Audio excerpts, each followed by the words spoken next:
For me, it's an honor to be compared to Sergio Ramos. He's a role model. But I'm Raul Asencio, and I'll make my career the best one. This is what the new star centre-back for Real Madrid told after getting compared to the one and only Sergio Ramos. Now, this is Asencio against Atletico Madrid in 2025, and this is Ramos against Atletico Madrid in 2020. Again, this is Asencio for Real Madrid now, and this is Ramos for Real Madrid then. Yes, the resemblance between the two is fascinating, but Asencio's mentality and confidence is on a whole different level. And in times when people mock Real Madrid that their academy is not so fruitful in terms of talent, saying that La Fabrica is miles off Barcelona's La Masia, well, there you have the perfect example that Real Madrid's youth ranks, they are doing their work brilliantly. But the scariest thing of all is that Asencio is just 22 years old and will be leaving a deep mark on the Bernabeu. Remember my words. To be playing like that in your first season in Real Madrid's men's squad is out of this world. Yes, some might say he's not that young, he's 22 already. His compatriots, Kubasi and Dean Hershen, are 4 years younger. Yes, they may be right, but let's not forget one thing. It's entirely the fault of Real Madrid's management that Raul Asencio hasn't broken into the team sooner. Yes, he is an academy product who came through the club's youth ranks between 2017 and 2022, but Madrid's saturation at the centre-back in recent years prevented him from making his debut sooner. In 2019, when Asencio was 16, the age at which Kubasi made his debut for Barcelona for example, Real Madrid bought Eder Militao from Porto. At the time, of course, the Brazilian defender was regarded as a young talent who cost Real Madrid a staggering €50 million. But now, imagine if La Fabrica had coaches with a vision for the future, like those at Barcelona. Real Madrid could have probably saved that $50 million and promoted Asencio to the first team, or at least given him a chance. Of course, this is in no way meant as an insult to Real Madrid's class, but let's zoom out on the whole situation. Isn't it amazing how Carlo Ancelotti brought Asencio into the first team far beyond his teenage days? To have a boy with that talent, leadership and passion in your squad for years and years to come without even looking at him, that's hella strange in my book. And let's not forget that he came on at a desperate time for Real Madrid. In a game against Osasuna in early November, Madrid had 2 defenders injured in the first half. Lucas Vazquez suffered a knock, while Eder Militao tore his ACL. Add that to the long-term injury of Dani Carvajal, as well as David Alaba, who is still recovering from an ACL injury. To put it simply, it was a tricky situation for Madrid, one that forced them to look at their own talent. The result was the emergence of unknown centre-half Raul Asencio, a name that shocked many when he came on. At the time, he was regarded as a player with no future at the Santiago Bernabeu. All we knew about him was that he joined La Fabrica as a 13-year-old after growing up in the Canary Islands. After making a name for himself in Madrid's B team, he spent the 2022-23 season on loan at third-tier side at RSC Internacional, where he made 29 appearances before returning to Real Madrid Castilla.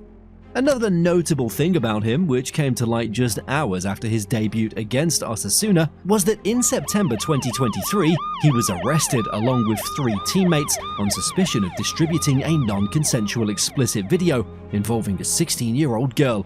Although not the alleged filmmaker of the video, Asencio was charged with distributing child pornography after allegedly sharing the video via WhatsApp, with the courts rejecting his appeal to dismiss the case in February 2025. But it was during the injury crisis that his star shone under the bright lights of the Bernabeu.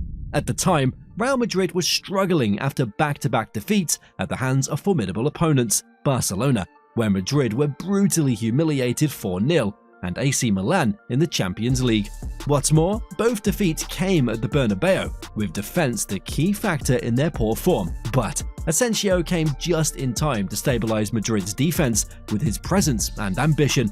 His team won 4-0, keeping a clean sheet after conceding 9 goals in their previous 3 games, and also assisted a brilliant goal for Jude Bellingham.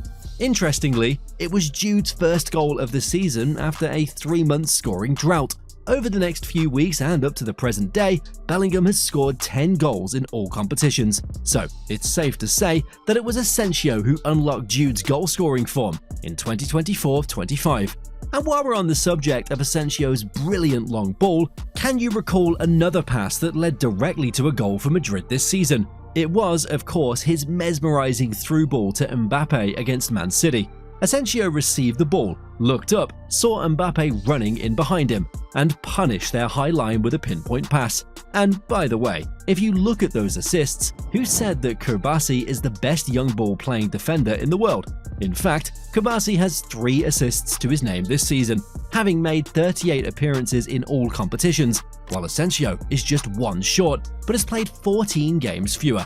Imagine if Madrid had started young Sergio Ramos in both El Clasicos. He would have certainly contributed both defensively and offensively, spamming the Barcelona box with those perfectly weighted balls. And by the way, if you like our content, don't hesitate to subscribe to the channel so you don't miss any of our future uploads. Speaking of his comparisons with Ramos, it's fair to say that Asencio's game is reminiscent of that of his idol, both defensively and with the ball at his feet. The man who took Madrid's defense to the next level between 2005 and 2021 was a master of the long ball. According to Transfer Market, Ramos has assisted 40 goals during his Real Madrid career, making him one of the most creative centre-backs in the club's history. But can Asencio surpass Ramos in this respect? Well, in order to answer that question, we have to look at 2 important aspects. Firstly, those 40 assists don't look that respectful of Ramos, even though we're talking about a defender. I mean, he played there for 16 years. However, there is an overlooked fact. Asencio now plays with much faster players than Ramos did during his tenure.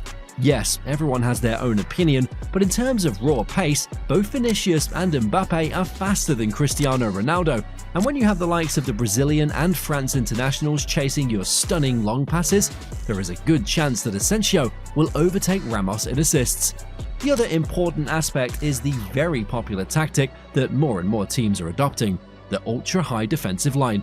If you set your backline 30 or even 40 meters away from the goal, as Barca do for example, there's a good chance that attackers will be caught offside.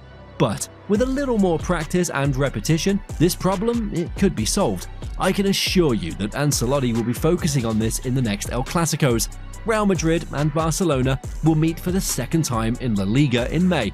But there are 2 other stages in which they could face each other.